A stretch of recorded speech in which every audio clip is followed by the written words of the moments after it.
उठल्याबरोबर ही सडलेली केळी मला दिसली. खरं तर सडलेली नव्हती, खूप पिकलेली होती. तर म्हटलं हिचा काहीतरी उपयोग करावा. छान असं स्मॅश करून ती चेहऱ्याला घासली. मस्त असा ग्लो येतो याने आणि खूप इन्स्टंटही ग्लो येतो. मी काय करते ना, घरातल्या घरात ज्या काही वस्तू असतील ना, त्याचा असा काहीतरी उपयोग करत असते. तर ती झाली. अंघोळीनंतर तुम्ही बघू शकता छान असा ग्लो आलेला होता. असे छोटे छोटे स्टेप्स केले ना, तर खरंच चेहऱ्याला जास्त इफेक्ट होतो. त्यानंतर आज मी करणार होती उडदाची डाळ. उडदाची डाळ म्हटलं ना, मला आमच्या गावातल्या भंडाऱ्याची खूप आठवण येते. आमच्याकडे देवीचा भंडारा असायचा आणि तिथे काय होतं ना, तिथे काहीच ते लोक देत नव्हते, फक्त उडदाची डाळ आणि भाकरी देत होती. तेही तुमच्या घरून बनवून आणलेली, फक्त तिथे जाऊन जेवायचं.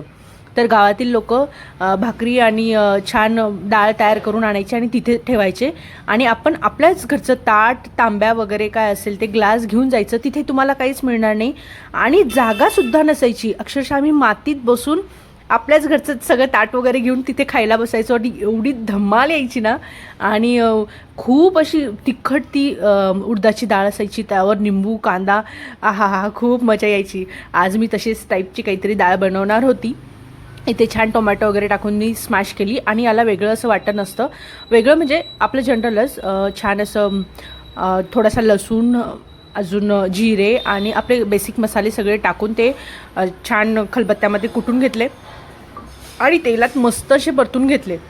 इतका छान असा सुगंध येत होता आणि खरंच मला गावाकडची त्या भंडाऱ्याची आठवण झाली.